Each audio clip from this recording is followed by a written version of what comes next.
మనం పట్టించుకోం. పిల్లలకి ఏమైనా జరిగితే ఎంత బాధపడతాం. ఆ పాపను తీసుకుని ఆసుపత్రికి వెళ్ళి డాక్టర్కు చూపించాను. చూపిస్తే డాక్టర్ అంది, విరోచనాలు పెద్ద కష్టమేం కాదు, నేను మందిస్తాను, అయిపోద్ది, కాకపోతే నువ్వు వెళ్ళి ఒకసారి 2D ఎకో చెయ్యి అని చెప్పింది. ఏం చేయమంది? 2D echo. ఎందుకబ్బా ఏమో 2D ఎకో ఉంటుంది అని. ఏమైంది చెప్పండి మేడం అన్నాను. ఏమీ లేదు, ఈమెకు టెట్రాలజీ ఆఫ్ ఫాలో అనే గుండెకు ఉండేటటువంటి ఒక ఇబ్బంది ఉంది అని చెప్పింది. టెట్రాలజీ ఆఫ్ ఫాలో అంటే నాకు గ్రీకు హిబ్రూలాగా వినిపించింది. ఏంటబ్బా ఇది అని అనుకున్నాను. తర్వాత ఆమె నాకు అర్థమవడం కోసం ఏం చెప్పిందంటే, నువ్వు గీతాంజలి సినిమా చూసావా అని అనింది. చూశానన్నాను. అందులో హీరోయిన్కి ఉందే అదే నీ బిడ్డకు ఉంది అని చెప్పింది. అంటే నీ బిడ్డ బతకదు అని చెప్పింది. నీ బిడ్డకు కరెక్షన్ లేదు అని చెప్పింది. కానీ ట్రై చేద్దులే అని ఉపశమనం కూడా ఇచ్చింది. నేను బయటకు వచ్చాను. అప్పటికే ఇండియాలో 38th ర్యాంక్, పెద్ద కాలేజ్ ఏం కాదు కానీ 38వ ర్యాంక్ ఉండే కాలేజీలో నేను MBA చేశాను. మంచి ఉద్యోగం, మంచి పరిచర్య, బిలాల, కోర్కు, గోండు, ముస్లింలు ఇలాంటి అనేకుల మధ్యలో నేను పరిచర్య చేస్తున్నాను. దేవుని కోసం నిలబడుతున్నాను. కానీ నా బిడ్డకి ఇలా అయింది. కారు వేసుకుని, డొక్కు కారు ఒకటి ఉండేది, చిన్న జీతం, డొక్కు కారు. నేను నా భార్య నా బిడ్డను తీసుకుని బయటకు వచ్చాను. బండి తోలుతున్నాను, నా వల్ల కావట్లేదు, ప్రెషర్ కుక్కర్ పగిలిపోతుంది. బండి ఆపి బయటకు వచ్చి గట్టిగా అరుస్తున్నాను. వాయ్, ఎందుకు? నాకెందుకు? నాకే ఎందుకు? నా బిడ్డకే ఎందుకు? ఇన్నేళ్ళు నేను కష్టపడ్డానే నీకోసం, ఇన్నేళ్ళు నేను నా ఇల్లు ఇడిచిపెట్టొచ్చానే, ఉత్తర భారతదేశంలో నీకోసం తన్నించుకోవాలా నేను, నువ్వేమో నా బిడ్డకు గుండెలో చిల్లు పెడతావా అని దేవునితో కొట్లాడటం మొదలుపెట్టాను. 2 సంవత్సరాలు, ఇంకా ఎక్కువే చెప్పాలంటే, కొట్లాడుతూ వచ్చాను. వాక్యం చెప్తున్నాను, చిరునవ్వు ఉంది, అన్ని చేస్తున్నాను, అమెరికాకి వెళ్తున్నాను, అక్కడ వాక్యం చెప్తున్నాను, ఇక్కడికి వస్తే ఇక్కడ వాక్యం కానీ మనసులో ఒక పోరాటం, దేవునితో పోరాటం. ప్రభువు నన్ను ఒక ప్రశ్న వేశాడు. ఒరే, నువ్వు ఎంతకాలం బతుకుతావురా అన్నాడు. వేసుకో, ఒక 80-90 వేసుకో, దాని తర్వాత ఈమె నీ బిడ్డ కాదు, నువ్వు చచ్చిపోతావు. కానీ నాకు జీవితాంతం బిడ్డ. ఈ జీవితమే కాదు, నూతన సృష్టిలో కూడా బిడ్డ.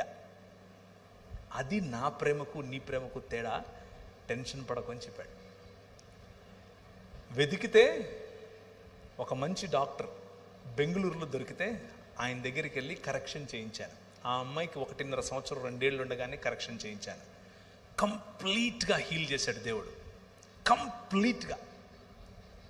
ఇప్పుడు సామాన్యమైనటువంటి పిల్లలు ఎంత ఎదుగుతారో, ఎంత మాట్లాడతారో, ఎంత చదువుతారో, ఎంత ఉన్నతంగా ఆలోచిస్తారో, అన్నీ సామాన్యుల కంటే బెటర్గా నా బిడ్డను ఆశీర్వదించాడు.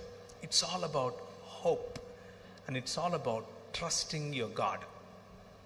నీ తండ్రి పట్ల నీకు ఉండాల్సిన నమ్మకం, నీ తండ్రిని ఆనుకోవటం. అయితే నీ తండ్రి నువ్వు గొనుగితే, నువ్వు కొట్లాడితే, నువ్వు పోరాడితే నిన్ను వదిలిపెట్టి వెళ్ళిపోయే టైప్ కాదు. నీకు ఆ హక్కు ఇచ్చాడు, నీకు ఆ హక్కు ఇచ్చాడు. నువ్వు నీ ఒంటరితనంలో, నీ బలహీనతలో, నీ రోగంలో ఆయనతో పోరాడు. ఆయన అడుగు, ఎందుకు ఇలా అవుతుంది నాకు అని అడుగు. సమాధానం ఆయనే ఇస్తాడు. నాకే ఎందుకు, నా కుటుంబానికే ఎందుకు, నా సంఘానికే ఎందుకు ఇలా అవుతుంది, మా సమాజానికి ఎందుకు ఇలా అవుతుంది, సమాధానం ఆయనే ఇస్తాడు. Wait and see. ఊరకనే ఉండి యెహోవా ఇచ్చే రక్షణను చూడు అంటాడు. ఊరకనే జస్ట్ నిలబడి చూడంతే. నా పనులు, నా సంకల్పం, నా తీర్మానాలు, నేను చేసే పనులు నీకు అందవు. నీ ఆలోచన ఎక్కడ ఆగుతుందో దాని నుంచి ఒక 20 కిలోమీటర్ల తర్వాత నాది మొదలవుతుంది అంటాడు. నేను చూడలేదు నా భవిష్యత్తు ఇలా ఉంటుందని, కానీ ప్రభు చూశాడు. నా పోరాటంలో నాకు నేర్పిన పాఠాలు, నా పోరాటంలో నన్ను నిలబెట్టిన పద్ధతి, నా పోరాటంలో నన్ను ఆశీర్వదించిన విధానం ఇంత అంతా కాదు. ఎక్కడో మారుమూల గ్రామంలో ఏ నక్సలైట్ గానో, రాడికల్ గానో, రౌడీగానో బతకాల్సిన నన్ను ఆయన హెచ్చించాడు. ఆయన నిజంగానే లోకమునకు వెలుగు అని ఆయన చేసిన వాగ్దానముతో కూడిన ప్రమాణాన్ని నెరవేరుస్తున్నాడు. It is possible with you. నీ జీవితంలో కూడా అది సాధ్యం. ముఖ్యంగా యువకులు, మైకుల ద్వారా వింటూ ఉన్న, లైవ్ ద్వారా వింటూ ఉన్న యువకులకు, యువతులకు ఈ మాట చెప్తున్నాను. మీ లైఫ్లో ఇప్పుడు మీరున్నటువంటి స్టేజ్లో మీకు చాలా క్వశ్చన్స్ ఉంటాయి, మీకు చాలా ప్రశ్నలు ఉంటాయి, చాలా పోరాటం ఉంటుంది, కంపారిజన్ ఎక్కువ ఉంటుంది. పక్కనోళ్ళు కంపేర్ చేస్తారు, మిమ్మల్ని మీరు చేసుకుంటారు. అందంలో కంపారిజన్, చదువులో కంపారిజన్, ధనంలో కంపారిజన్, కులంలో కంపారిజన్, మతంలో కంపారిజన్, ప్రతి చోట్ల పోల్చుకోవటం ఎక్కువ. కానీ మీ నాన్న, మీరు ఎలాంటి పరిస్థితిలో ఉన్నా మిమ్మల్ని ప్రేమించే నాన్న. అయితే మీ నాన్న మిమ్మల్ని పిలుస్తున్నాడు. నీ యవ్వన ప్రాయంలో, నీ యువతలో, in your youthfulness, come to your father. నీ తండ్రి దగ్గరకు వచ్చి ఆయన కౌగిలిని ఒక్కసారి అనుభవించి చూడు. నీ జీవితం మారిపోతుంది. నా జీవితం మారింది. నా జీవితం భేషుగ్గా మారింది. పెంట కుప్పల మీద పడి ఉండేవాడిని. భయంకరంగా నేను మాదక ద్రవ్యాలకు అలవాటు పడిపోయి ఉన్నవాడిని. నా జీవితాన్ని మార్చాడు. నీ జీవితాన్ని మారుస్తాడు.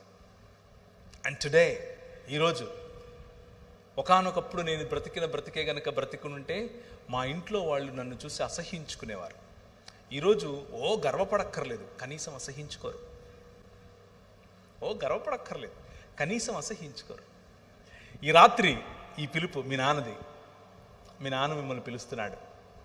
నేను ఒక ఉద్యమం చేస్తున్నాను. ఆ ఉద్యమంలో నా పిల్లలందరినీ పోగేస్తున్నాను, ఒక్క శరీరంగా పోగేస్తున్నాను. ఆ శరీరంలో నువ్వు భాగమవుతావా అని పిలుస్తున్నాడు.